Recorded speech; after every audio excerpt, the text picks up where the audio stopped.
Ex and I had way too young. We're friendly co-parents. One big rule we share is if our daughter breaks something, she pays for it. Now, sis and I are the only grandkids. Aunt never married. Instead, she worked with GMA and GPA at their Seams Tri-store, and took it over when they retired. Sis's girlfriend proposed last year.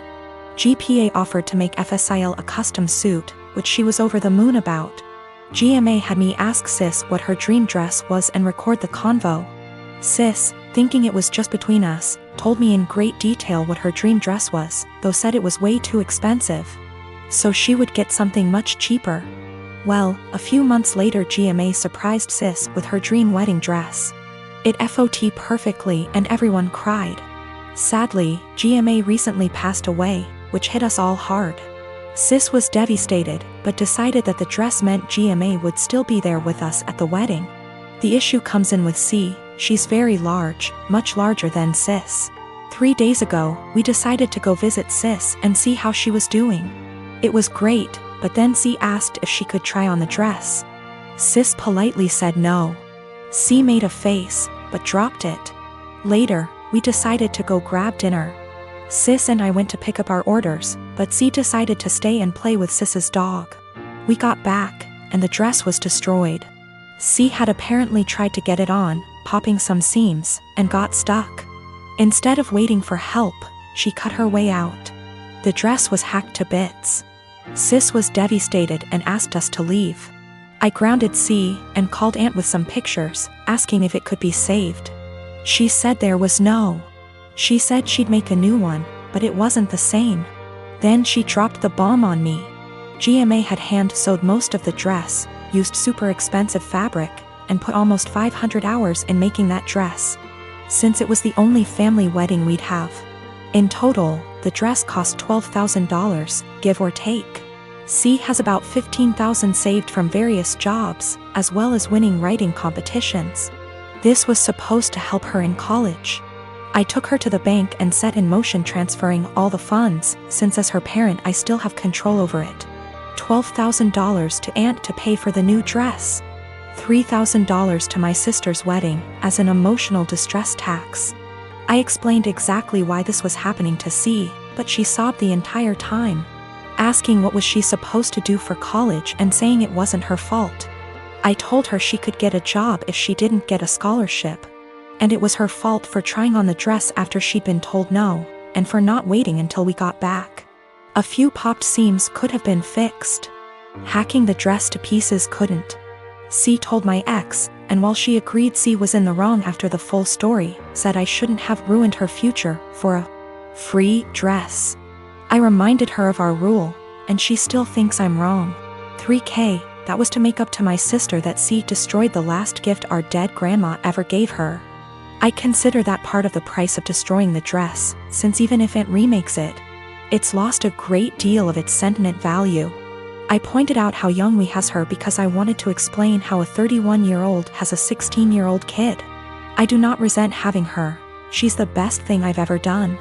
I also brought up C's size because Sis has Crohn's disease and thus is very tiny. The dress was made her for size, and C is much larger than Sis. I love C as she is, but just holding the dress up, it was clear it wouldn't fit. The money was C's have fun at college money, not her college fund. My ex and I are paying for whatever scholarships don't. When she was asking what she would do for college, she was asking what did she do for fun and to buy things we didn't pay for. I got off the phone with my ex. I sent her the pictures, and she freaked. She apparently didn't believe me when I said it had been hacked apart, and believed it was just a few torn seams. She was pretty much on my side after. She told me that she spent the day badgering our daughter, asking her why she did what she did. And finally C cracked and said she was mad that grandma wasn't alive to make her a dress, and that it was unfair. My sister got a free beautiful dress as a reminder when my daughter got nothing. Despite the many things she was given after the funeral. She tried it on, took it off when the seams popped, and then in anger hacked it apart. If she couldn't have a dress from grandma, no one could. Her own words. Honestly, knowing she did it on purpose has just made things worse. The fact that she could be so One of my best friends, Carla, is getting married soon. It's only meant to be a small backyard type of wedding, but they've been planning it for a few months now, and originally, it was supposed to be on my property. They wanted it because it's private, has lots of open space for the reception, a nice view, and the house could be used for them to get ready and stuff. Of course I said yes. She and her fiancé, Rick, were very happy. Thing is, Carla and I do have a history. We went out on and off in college but decided to stay friends. Then I met my wife, we got married, Carla met Rick, and now here they are. Now my wife knows I went out with Carla back in college and she didn't care. Carla still went to our wedding and everything. I never knew if Rick was told or not. It's not my relationship, therefore not my business to say anything, so I never did. Rick found out recently, and not in the best way. Not sure how, but from what I heard from friends is that one mutual friend told him, no idea why, we used to date. Not only that, but apparently Carla said a couple years ago she was still in love with me when she was already dating Rick. Don't have actual confirmation if that's exactly what he was told. All Carla's told me is that Rick was told about our past and he's angry at her for never saying anything. It became quite a drama and didn't hear from her for over a month until now. She told me they're going to couples counseling and that the wedding is still on. But Rick requested that I not attend. It sucks, but I totally get why he wouldn't be comfortable. Then I asked the obvious question, where are they going to hold the wedding then? To my surprise, she said they still want it at our place. Rick said so too, and in my mind I'm going, he doesn't want the guy who dated his fiancée years ago at the wedding, but still wants the wedding at his house. My wife and I are expected to just not be at our home that weekend, and I told Carla no. They're going to have to find someplace else since we're not going to simply leave our home to them for the weekend. Not only for safety reasons, but it just doesn't make sense. Rick doesn't want me around because he's not comfortable, but is comfortable enough to have their wedding at my house.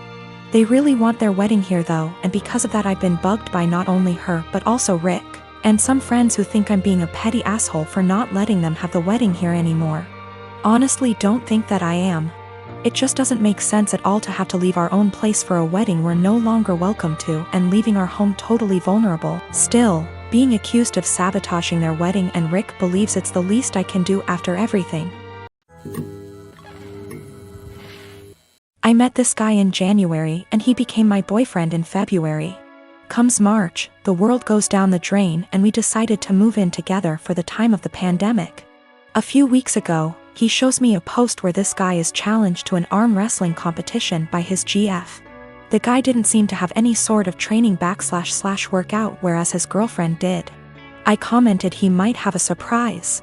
My boyfriend started educating me on biology and how men are stronger than women. I told him there were way too many factors to take into consideration to make such a broad comment. I have been doing weightlifting for 2 years and my boyfriend has never seen a gym in his life, so I used us as an example. That was a big mistake. He got really defensive and condescending, and made comments like, "That's cute." I just let it go. Fast forward to yesterday. He's playing some game with his friend, online, and I can clearly hear him talk about me. Well, curiosity killed the cat. At first it's all pretty and my ego is bursting, but then he says I'm delusional because I think I'm stronger than him. Pause. Seriously? I know I'm weak, but not weaker than a girl. So later, I decide to call him on his BS. I asked him if he wanted to come work out with me the next day, this morning, so he can show me how strong he is. He accepted and I was happy because I had been dying to bring him and initiate him to something I'm passionate about. So, this morning, we went to my friend's garage. My region allows groups of 10 or less and we wipe everything. I told him we're gonna do deadlifts. It's my favorite exercise and I was already planning to test my personal best, so it was perfect. My friend was there cause he corrects my form and it's been our Sunday ritual since COVID-19. We started light and slowly worked our way up, doing the same number of reps as the other. Comes 185, his form starts to crumble, so we made him go lighter. But 185 really isn't that much for me, so I kept stacking the plates. He looked very supportive and impressed the whole time. I ended up beating my personal best at 265. I was ecstatic and so were they. When we got in the car, he was very silent. I assumed he was just tired. We got home and that's when he exploded and asked me if I was proud of myself. Apparently, I humiliated him in front of my friend. I apologized. I didn't realize he was feeling that way. He got angry and said it really changed the way he saw me, like I'm less of a woman now. He stormed to the basement. I started collecting my things. But now I'm wondering if I should have been reading between the lines and stopped at 190 or something. Or just dropped it and never suggested we work out together. I knew very well I was stronger than him, but I just had to prove it to him. I met her 2 years ago when we worked together and quickly became very close. She helped me through the darkest times of my life. I was mid-split with an abusive ex when we met. And I helped her through some really tough and unimaginable things. There were lots of rumors at the time we were seeing each other and everyone assumed we were an item. But for the past 2 years our relationship has been purely platonic. She was my best friend, and up until a few weeks back I don't think we'd even ever hugged. Fast forward to a week ago, she came over for dinner and wine. This is very common and normal. We had more than usual and she was over the limit so couldn't drive, so she stayed the night. We slept in the same bed but apart and no physical contact again. It was completely normal and just as expected. We somehow didn't get up and ended up staying in bed until 10 p.m. the next day just talking. Sometime during that evening she got upset about something going on in her life. I rubbed her back while telling her everything will be okay, and then we just cuddled. Probably the first bit of real physical contact between us, but nothing was sexual. Didn't feel weird and she went home and it was all okay. This last weekend we had a hiking holiday planned, where we'd be sleeping in her van. She has a converted Transit. It's one bed but we thought we'd be fine. First night it was freezing, ending up cuddling and spooning but again didn't feel sexual.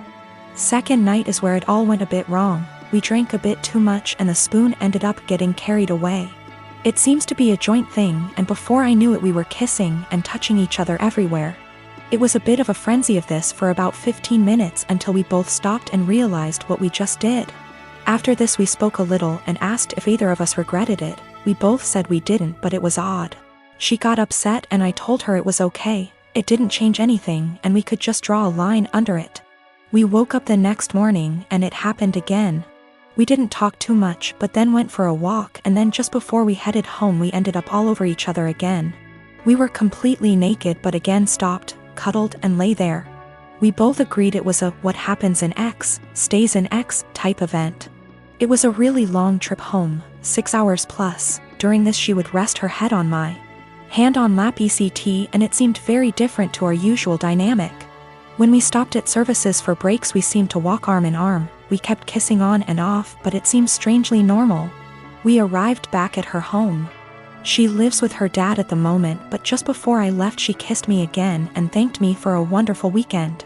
The following day she came over to get some stuff I took home with me. We end up just cuddling, kissing, feeling and so on again, but she has dinner with a friend and we stop it there. She goes on her way. This should feel really weird and strange, but it felt completely normal and we both discussed it that it was so odd it felt normal.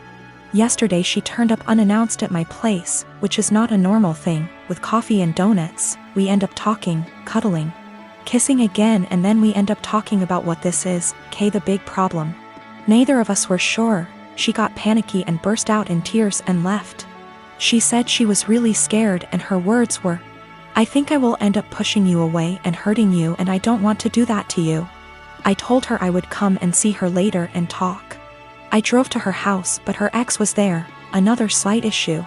They broke up 6 years ago, stayed close friends. He is a lovely bloke but in his head he is certain they will get married and have children. She's had the conversation with him but he seems to shut it off. If he found out she was seeing anyone he would get extremely angry.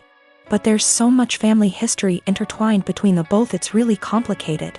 For that reason she has avoided seeing anyone in the past 6 years. The reason he turned up is she hadn't responded to him since the night we kissed. I went home when I saw his car and just said she could come to mine to chat later. She turned up, sad and very emotional. She explained she ran off because she is terrified of losing our friendship. I said let's just cut the romance out, draw a line under it and be friends again, but she seemed to not speak much when I said this. I asked if her ex was the issue. She said it was nothing to do with us but a whole other issue. but that was not impacting what was going on between us. We sat quietly, hugged, and I tried to reassure it would be okay, and I wasn't going to start hating her for whatever reason. And I am completely fine with just being platonic friends again. We both agree and say whatever happens we stay friends and nobody gets hurt, but we will pull back from the more physical side. I woke up this morning really panicky. I have no idea where we are, where we stand, and absolutely terrified of losing our friendship. I don't know what to do or say. I felt sick to my stomach and can't eat at the thought of this.